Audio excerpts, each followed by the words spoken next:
Guys, so today I got an order of goodies. I ordered them from Jetpens, specifically because they're pretty much the only place you can get the Jetpens chibis from. So I ordered 4 chibis. I ordered a little Pilot Petite. I ordered a Pilot Plumix, some converter cartridges, and a bottle of Noodler's Apache Sunset. So today I'm going to ink these puppies up and get to playing with them. And they are all very, very affordable fountain pens that are great if you are looking, if you love color, right? And you want like one of every color.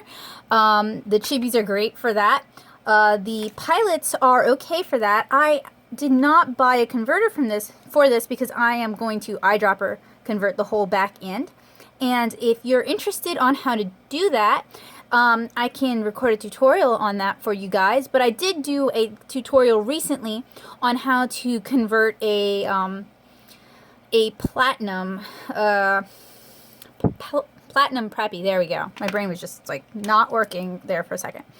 And I think I may convert the Plumix as well. And yeah, they do both come with cartridges.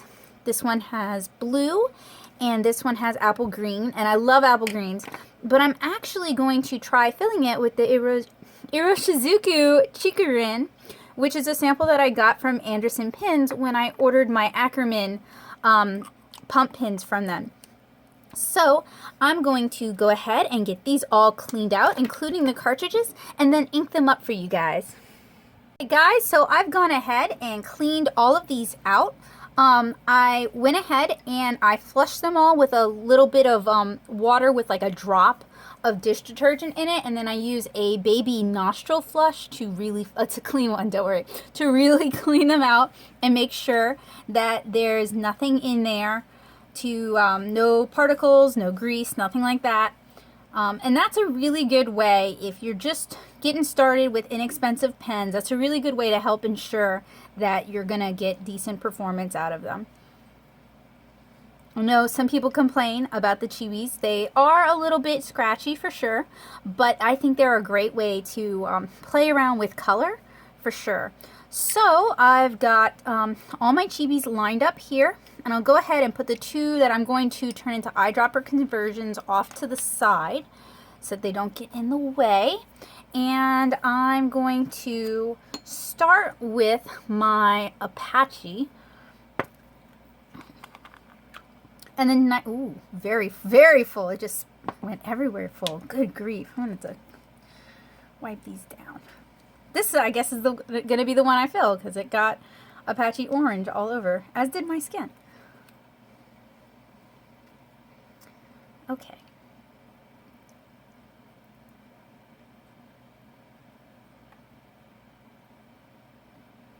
And this is another reason why I like the little chibis.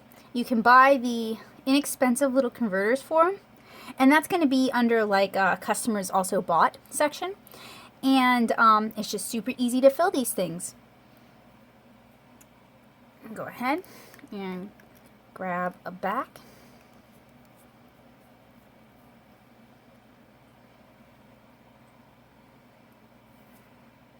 And a top. And just set it aside. And that should be the only bottle that's going to be full like that. I guess that means I need to send my friend Sam some. That'll help me deal with how full this bottle is. So I'm going to clean up this mess and I'll get back to you guys. Okay guys, so now that I've got that Noodler's orange cleaned up, I'm going to finally ink up a pen with Paseo de Lune by J.R. Bond. And it is a beautiful, sort of a muted, dusty purple. So for you artists in the audience, this is like a nice one for inking maybe shadows on skin tones, although I'm having trouble. I always have trouble with these bottles, so I have to like, even for something as small as the chibi, I have to put it in slantwise to get a good fill. And of course that means I get it all over my hands. So I have my 4 chibis all inked up, and I went with Cornflower Blue over here and Violet over here by by Diamine from their Flowers collection. So it's time to ink up those conversions. And the first thing I want to do is I want to use a Q-tip to get into that barrel and just remove any excess water.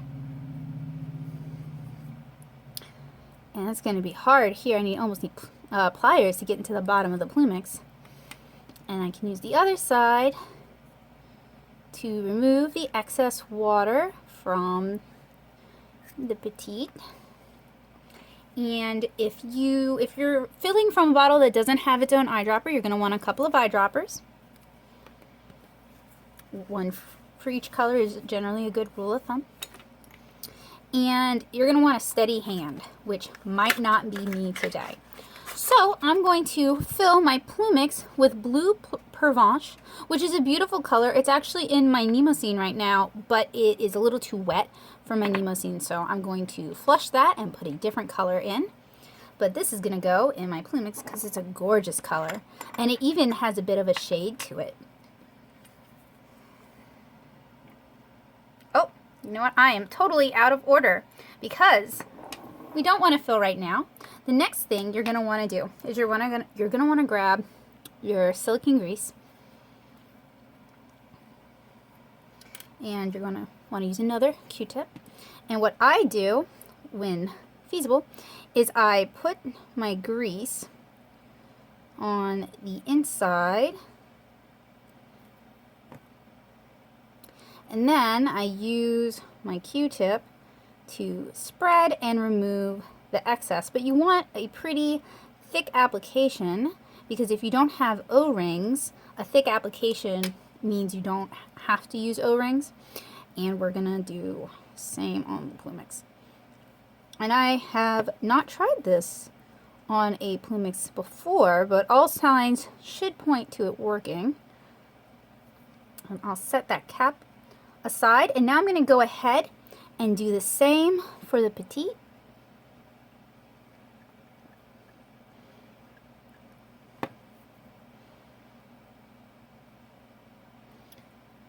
And I'm actually going to switch over because I have a lot too much in there.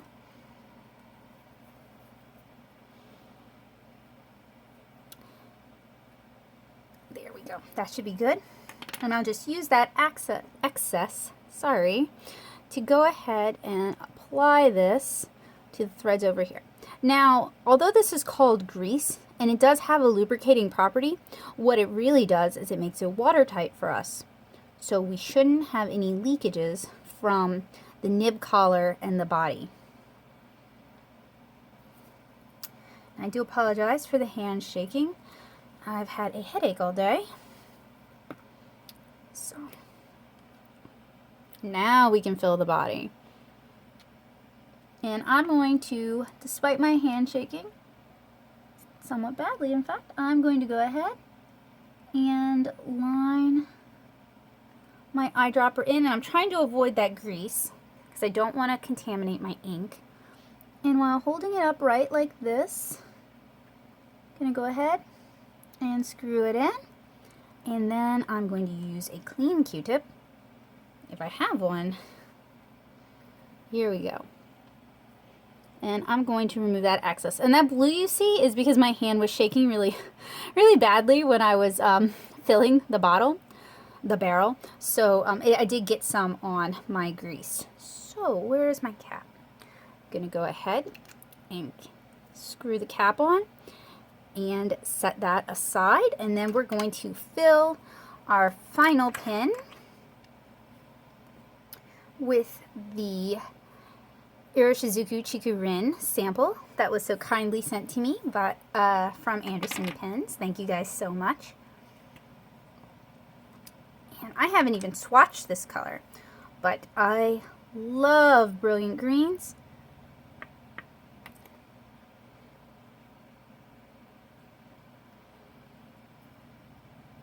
You know what?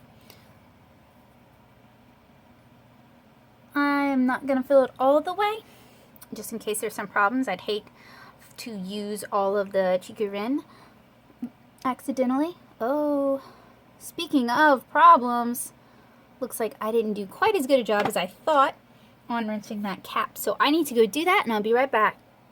So I finally got it all cleaned out. I did have to borrow an extra set of hands. Fortunately, I had a pair of helping hands around the studio to aid me. And this is one of those times where I could really benefit from having one of those nib holders or the dinky dip holders, because this would fit just about perfect in that.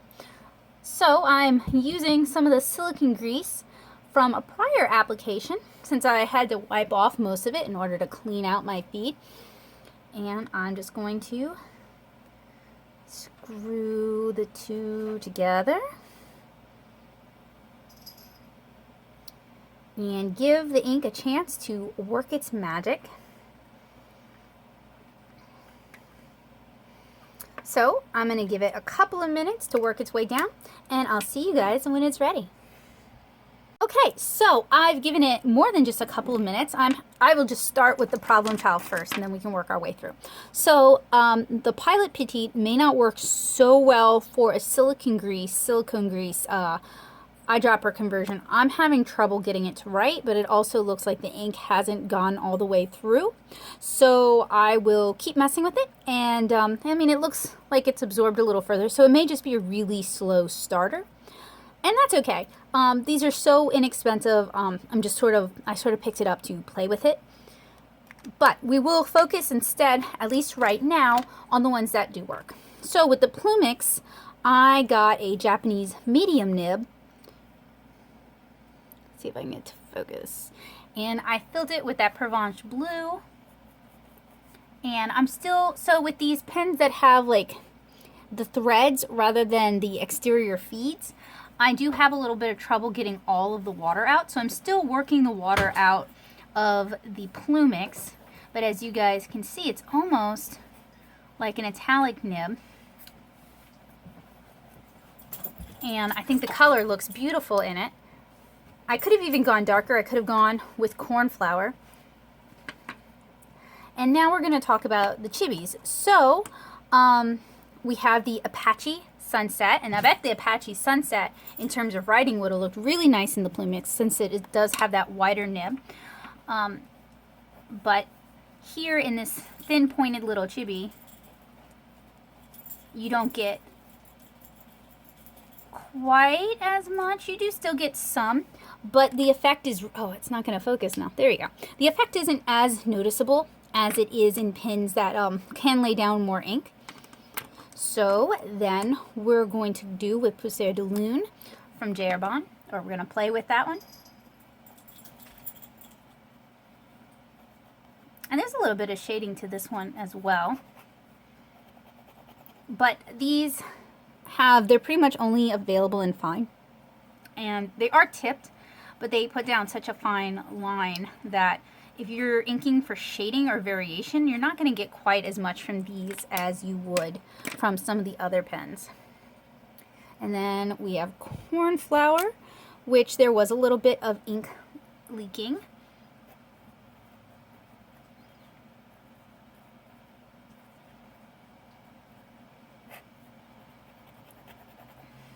So I need to clean that out in a little bit. And then finally, we have violet. So if you are a fountain pen enthusiast and you're watching these videos and you're sort of like, well, what's the point? I see a lot of, there's a lot of commonalities between people who can appreciate fountain pens, even cheap ones like the ones I'm demonstrating here, and people who love art supplies. There's like a playfulness in nature, the pairing of colors with points, the tweaking until the tool works just right. And if you have an artist in your life who doesn't enjoy fountain pens yet, I can think of no better introduction, honestly, than like 12 Jetpens chibis filled with your favorite colors, or maybe 10 Plumixes, because it has that wider tip there, filled with your favorite colors, or even a Noodler's Flex or a Noodler's Ahab filled with like platinum carbon black, which is a little bit more of an artist grade ink. So I'm trying to help facilitate, because it just seems like it's kind of two lonely pockets of interest, and there are some overlap. I won't pretend like there isn't, but maybe not as much overlap as there could be.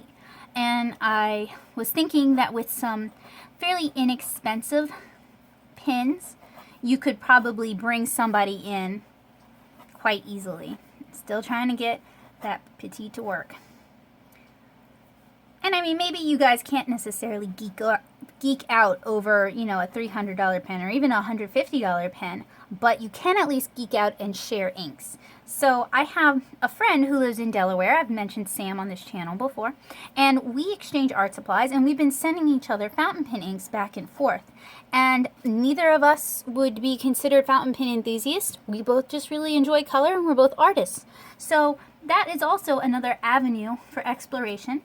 That, you know, if you do enjoy fountain pens and you have a friend who's an artist or a doodler or a sketcher, that might be another facet you could add to your friendship. So thank you guys so much for watching. I hope you enjoyed this video, and I hope you will consider introducing one of your friends to one of these fantastic pens. Have a great day, guys. Bye!